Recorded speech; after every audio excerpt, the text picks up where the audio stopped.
So Dr. Pacheco said Puerto Ricans don't like to be behind podiums. Mexicans just can't because you can't see us. And probably the Guatemaltecos también. My name's Bryan Parras. I grew up here in Houston, Texas, and I don't have a PowerPoint. I'm a media maker. I do videos. I use photography, and I do theater as well to sort of convey ideas and messages. And I talk, directly to people like we're doing right now.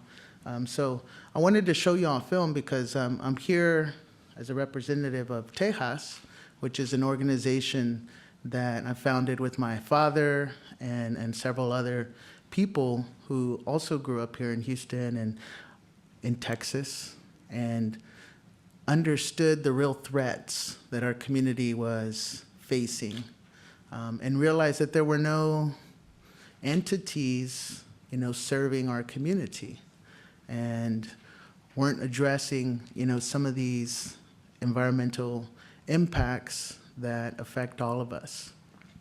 And so we got our official papers in 2006, but I tell folks we were working as undocumented activists since about the mid to late 90s. It's not easy to start a nonprofit, and it's certainly not easy to keep it going. And so, as many of us do, I think, in these marginalized communities, often have to do the work, without the support of a organization. It's just real families helping each other out day by day.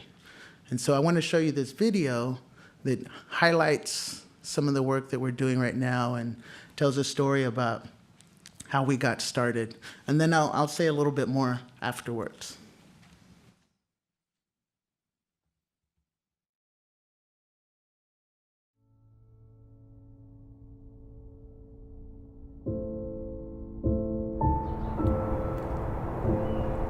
A lot of people spend a lot of time at this park. It's the heart of the community. This is where people come to drop off their kids at the after-school program, where the kids spend a lot of time during the summer here. Ever since I was a little immigrant kid, barely getting here to Houston, this is where we would come. But there's a lot of pollution, a lot of contamination, and a lot of dangerous exposure to different chemicals. But really, when it's time to sit at the table and have these difficult conversations about exposure, about relocation, the industry shies away and covers it up. More and more people, especially the elders in the community, are really tired of hearing the same things.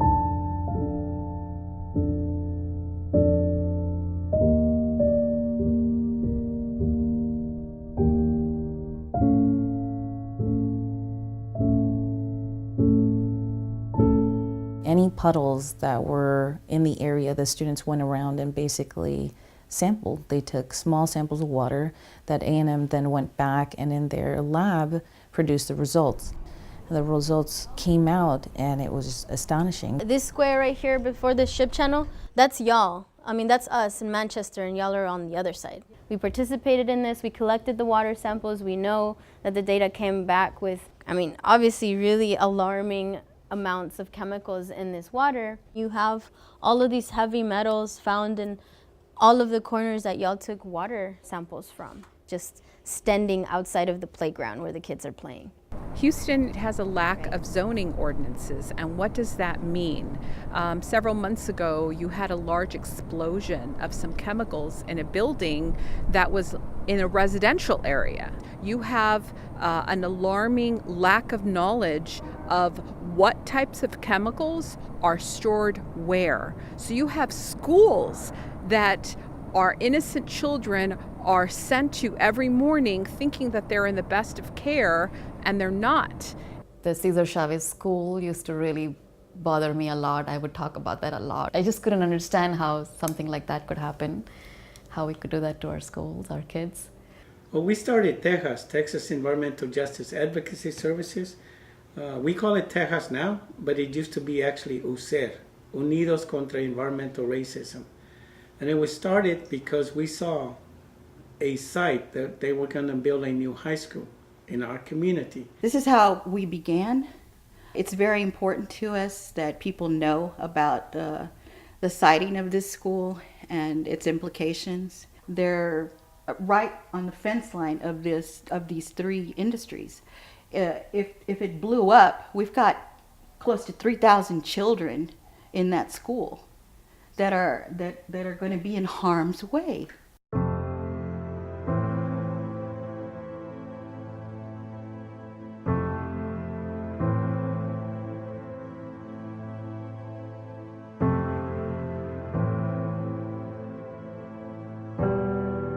There was clearly a case of environmental racism there.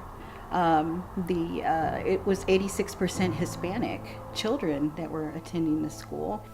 Just imagine if those kids could get a full lungful of air, how much faster they could run, how much taller they could grow, how much better their lives.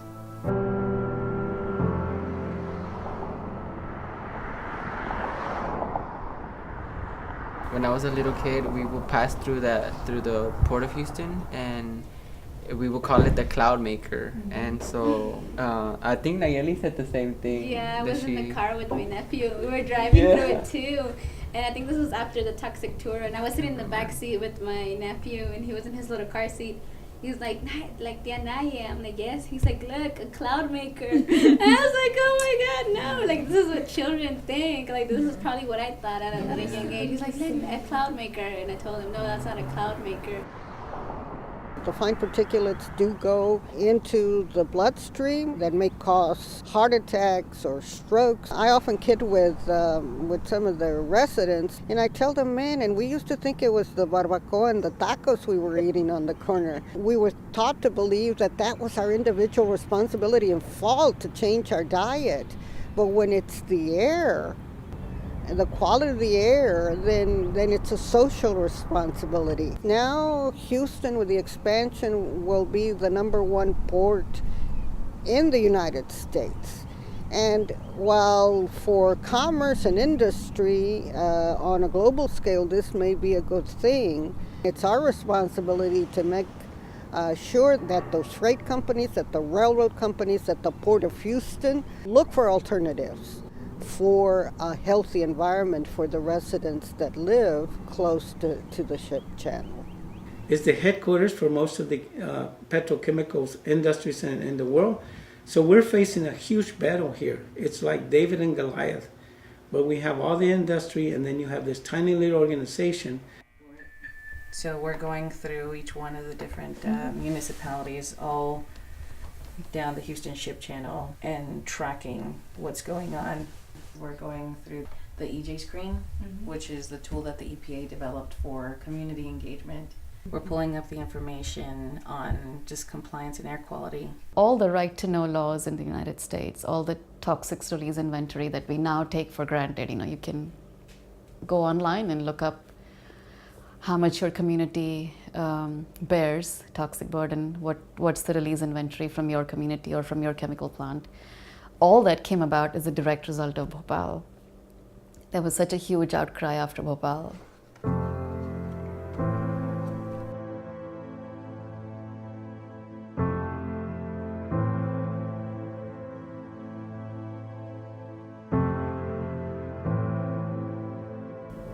I guess you could say I was instantly radicalized, and I kind of instantly got how all these communities are connected. They're thousands of miles away, but the companies are the same, their practices are the same, they still follow the path of least resistance and continue to poison communities that don't have a voice. The day after the inauguration, when an article came out about Trump's administration pulling down all of the climate change off of the White House website, we knew that the information was in trouble. So right now we're trying to save everything we can. Every single location that has a tiny pink crosshatch is not pulling up any info. Information is power. Without it, you can be easily led or you can be easily misled. And this administration now has taken this perspective that is nothing short of dragging us into the dark ages, where you don't need to know anything. We'll tell you what you need to know. Thanks, Big Brother, but I don't think so. And so all of these chemicals are really dangerous for people, for human exposure. Arsenic, barium, chromium, and lead and mercury. We know about lead. This is what Flint was all about. And lead causes permanent damage, for children that are exposed to it. And if it's happening in a park where all the kids are playing, that can affect a whole community, a whole neighborhood of kids. Lead being found in standing water after little to no rain should be a national issue. It should be a state issue. It should be at least, a priority for the city, and it's not. You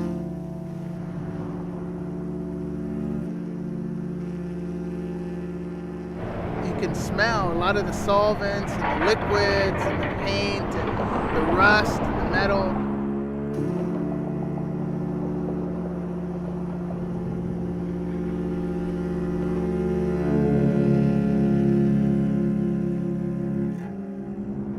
And it hurts. Like immediately your throat starts to itch, get scratchy, your eyes start to water, and everything just seems out of whack. It's visceral, And I feel for that community. No one even knows is there. Who lives here? They're usually all Spanish speaking, which tells me that they're recent immigrants. They don't speak English. They're probably being taken advantage of, paying more than they should for this place, but it's still cheaper than anywhere else. So these are the things that I think about when I'm on the toxic tour, like the importance of place and the lack of respect and awareness that people have for a place. No one chooses to live in a situation where their health is under a daily assault, particularly when they have young children. Economics dictates where people will live. And unfortunately, the cheapest homes or the most affordable apartments or places to live happen to be near undesirable land uses. That's just the way it is. Come back to our meetings.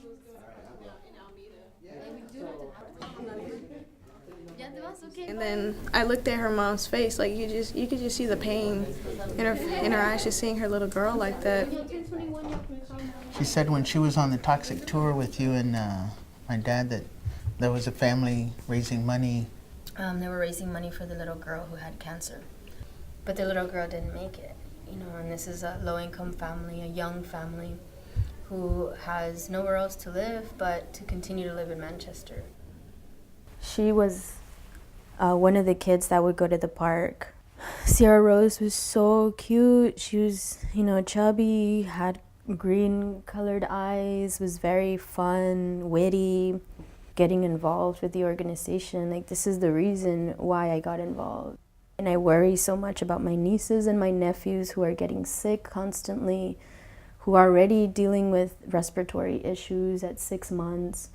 And I'd hate to think that at some point something's gonna happen.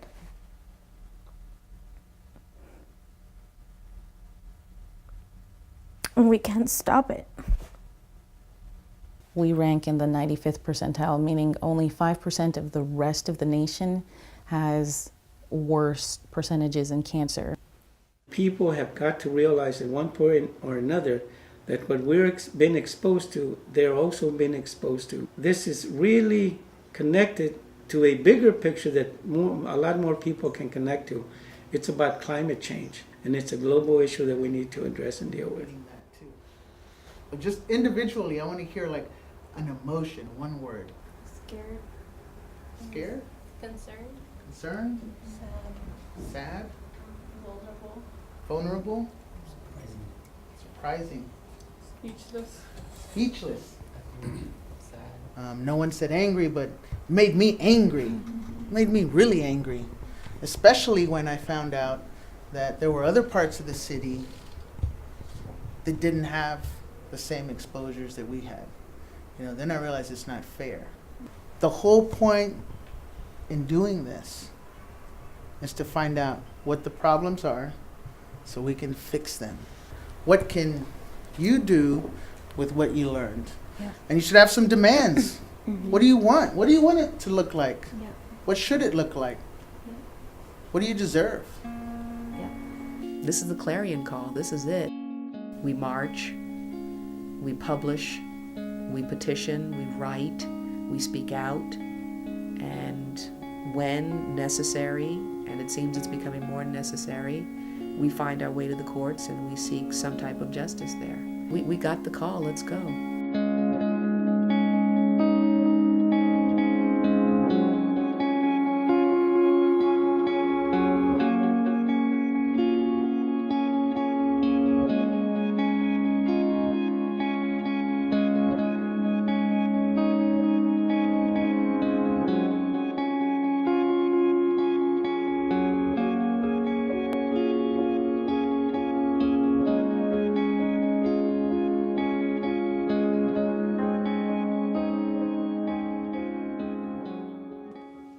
All right, I'll pause it there.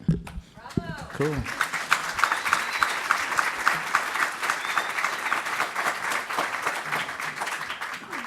Whew.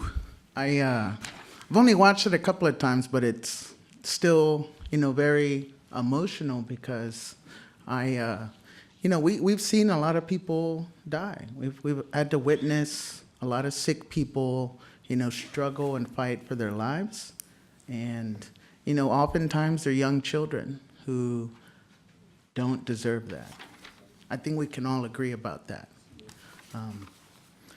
And so, what I want to do is just lift up a couple of things that I've learned in doing this work for, the last 15 years. And it resonates strongly with, much of what Dr. Soto has said. And, even myself growing up, I felt out of place in this world.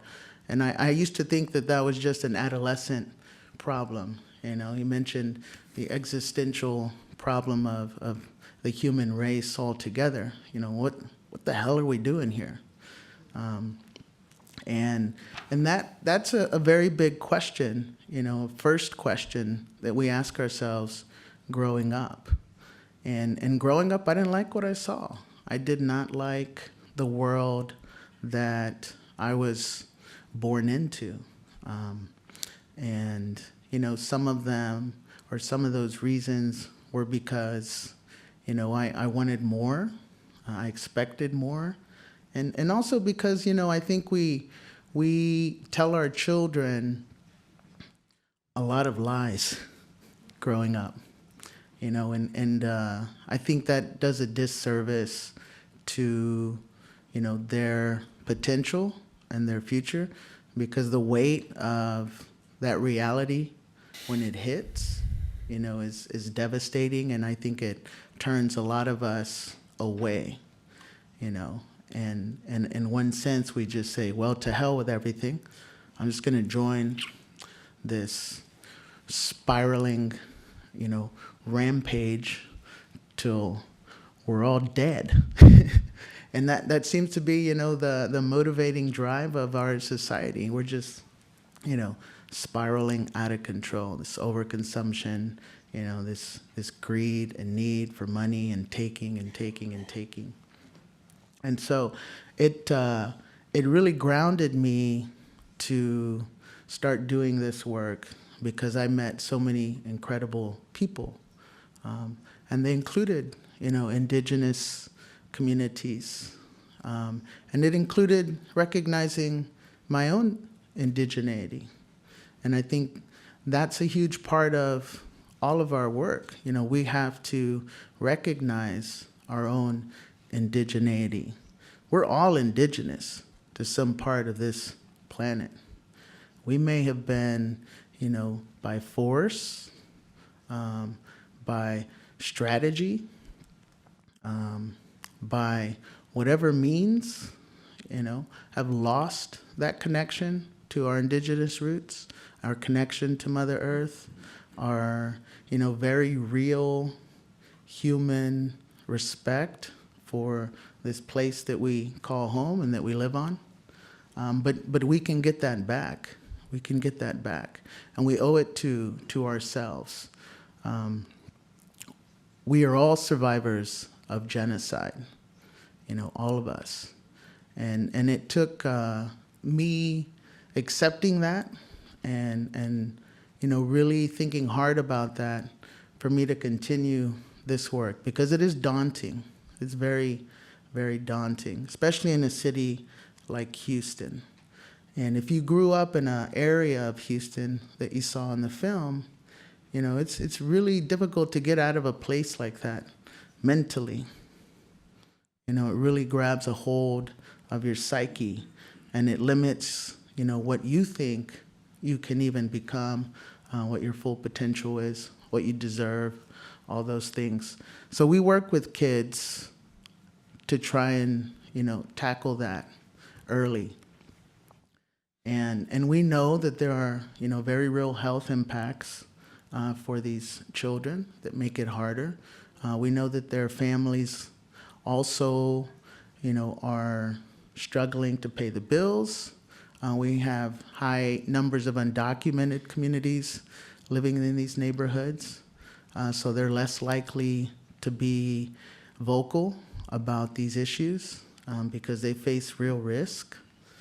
We also know that there's a language barrier, that they often have little or no access to health care. These same communities in Houston, District 29, Gene Green's district, had some of the lowest rates of health coverage, and yet we have some of the most profitable companies in the world based right here along those same areas and districts. So the distribution of money, we know, is not, fair either. All of the burden that's being placed on these communities are not being taken care of. When we see that here where this is all produced, oil and gas, and in our work, we learn that it also happens where all of this is extracted. A lot of these oil and gas, coal, tar sands, these areas where extraction is taking place now and exploration are on indigenous lands, And so the same communities who have taught us how to, properly respect and live sustainably with the planet are the ones who are now, sort of facing, the really important fights right now in the tar sands. North Dakota, Standing Rock, there's so many different ways to look at this work. And climate change is just one of our problems. We're seeing a huge decrease in the diversity of life, which is very important. We're in a mass extinction, that can also be attributed to these same problems. And I can go on and on. There's many more, threats that we're looking at. But what I would say is, what's important now is not to just recognize the problem. Like, we all have to change. We all have to think hard about how we live and what we expect in the future for ourselves and our children, because we haven't been doing that. There are a group of teenage kids right now suing the president for their future stake in the planet, called the Earth Guardians. They're doing what we should have been doing. They're stepping up. They also are disappointed. They also deserve clean air, clean water. No doubt that we have done some amazing things over the last 100 years with technology, transportation, healthcare. But look at the cost. Look what it's led to. So we have to revisit how we've been, exacting progress on the world and question it. A critical eye is necessary. And that's what I hope, we bring to the fold whenever we're out in the street and we're working with our communities. We just want people to think about how they live, where they live, and, make good decisions, and be honest about them. So that's all I have. I would love to tell you more about, the work we've done in the Gulf Coast and other places, but I'll leave you with that. And, this is just one neighborhood in Houston. Certainly there are other neighborhoods that aren't near the refineries. Each one of us lives near a potentially, life-threatening facility because there are no zoning laws in Houston. So you don't know what you live next to most of the time. And remember, pollution has no borders. They built walls around some of the facilities to say that they were, concerned about the neighborhood's health. So they built a wall as if, the dust and the particulates and the pollution wouldn't simply just blow over.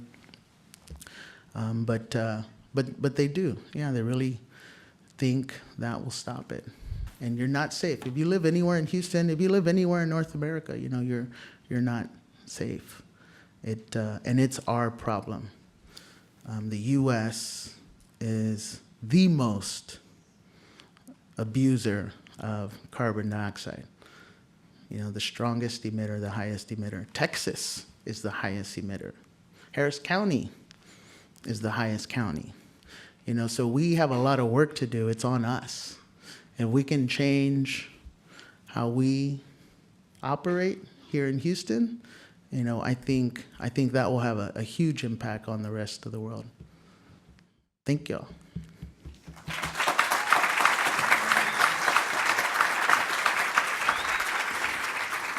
We're grateful for the